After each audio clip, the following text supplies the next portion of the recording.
to Season 3, Episode 8 of Pro Wrestling's Top 50. I'm your host, Travis McNeil, and today we continue our countdown of the top 50 matches in ECW history with match number 43 on our list, which is the match between Too Cold Scorpio and Chris Jericho from The Doctor Is In on August the 3rd of 1996. This match is what kids would refer to nowadays as a banger.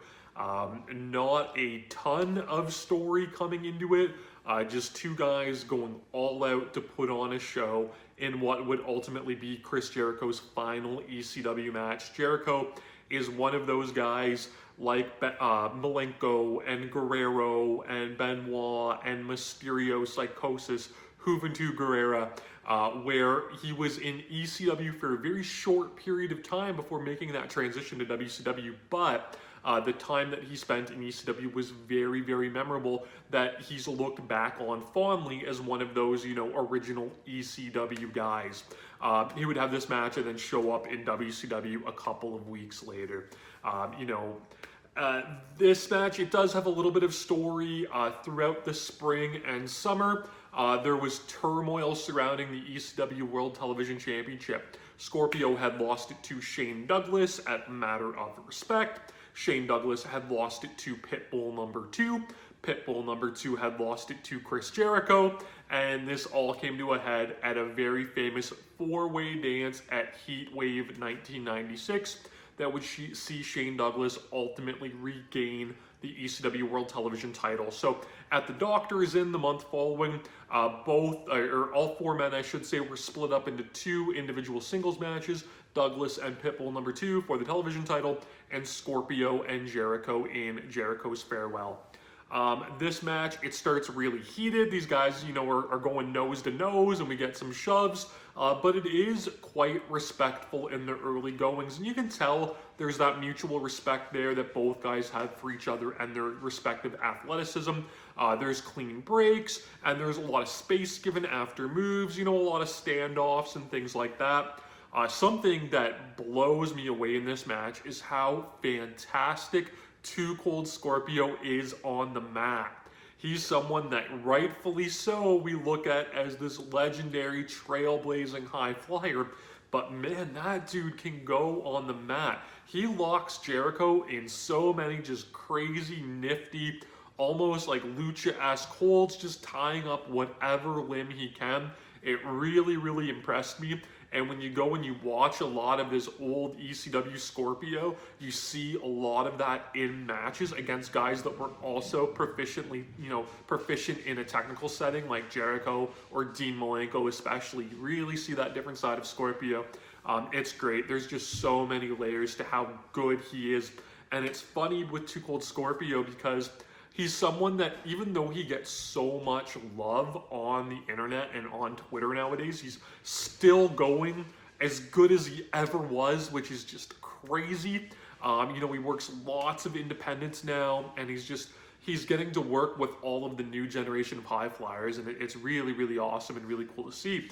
But even though he gets that love, he's still so underrated, I find, because, yes, he gets that acclaim, but he never got it, nearly as much as he deserved throughout his initial career run, and that's a damn shame. And it makes me happy to see him get that recognition now, so many years later. But that dude is phenomenal. The fact that, 25 years after this match, he's still going as hard as he is an absolute testament to Too Cold Scorpio. So we get all of this early mat work. They do a really cool exchange around a knuckle lock where they both monkey flip each other, and then Jericho monkey flips Scorpio, but he lands on his feet and hits a great looking drop kick. Jericho ends up frustrating Scorpio a little bit with some arm drags since Scorpio bailed to the floor. Scorpio was a heel at this point, so he does kind of go a little bit more aggressive and a little bit more heel-like, grinding Jericho a little bit, taunting him a little bit. There's some questionable low kicks that might be low blows, or they might be to the inside thigh. But Scorpio ramps that up a little bit, and then that's where this match shifts from, this respectful kind of like athletic technical match to just these guys throwing bombs at each other and trying to kill each other with whatever move they can. And Remember, this is 1996, and some of the moves that these guys were pulling out are things that make our jaws drop today, which is, again, just an incredible testament to both of them and how ahead of their time that they both were in this match indeed was. Scorpio, Jericho goes for his, kind of like triangle drop kick that he does while his opponent's on the apron. He misses that, and Scorpio blasts him with a cartwheel into like a Pele kick, like a moonsault kick, which is a spot that Kota Ibushi does. So again, Ibushi doing that now, Scorpio doing it in 1996. So he hits that. Jericho basically hits a missile drop kick to the floor, very great Sasuke-esque. It didn't look great. It was basically just Jericho jumping off the top rope, almost like a double stomp to a standing Scorpio. But again, just a wild spot to even attempt. Scorpio hits a phenomenal turnaround sunset flip powerbomb. Jericho goes for the top rope run and gets thrown to the floor, and Scorpio tries a dive, and Jericho connects with a super kick while Scorpio's diving to the floor, which again is something that we see, the Young Bucks and all these indie guys do nowadays. Again, 1996, they're hitting something like that. Jericho hits a power slam off the top rope. This match is absolutely crazy. And in our finishing run, Chris Jericho, which I'd seen this match years ago, but I had forgot all about him hitting this, so it shocked the hell out of me. He hits a top rope 360 splash, which was a move that Blake Christian, who's now in NXT, I don't think he's made his debut yet, but he was on the indies, he called it Elia, which is like just this diving complete 360. It is this amazing, graceful, wonderful move.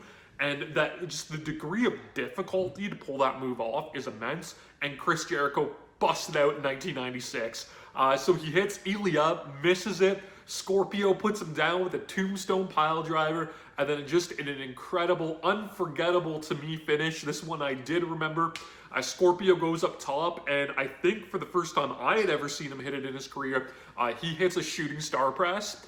And it's so wild because he barely gets to the rotation. It's almost like a pike, like he comes down like diving headbutt style, and he hits the shooting star on Jericho, blows everybody away again. 1996, we'd start to see Billy Kidman use the shooting star on WCW television, late 97, early 98. Yes, Liger had done the shooting star in Japan, originated that move, but we had never really seen that in the US, at least to my knowledge. And of course, Too Cold Scorpio, the trendsetter, the trailblazer, the innovator, bust that out in August of 96. It's wild. It's an amazing finish to a match full of amazing moves. It holds up incredibly well 25 years later. And like I said, you could put this match on par with a lot of your big, crazy move, work rate, independent matches you could find on IWTV nowadays, and it stands the test of time. Again, when we look at a lot of these ECW matches, we go for all of these complex, story-driven, overbooked spectacles. This is not it. It is a match that shows that ECW also had fantastic wrestling. And again, that's what you're getting out of this match. It is fantastic. You can see it on the WWE Network, of course.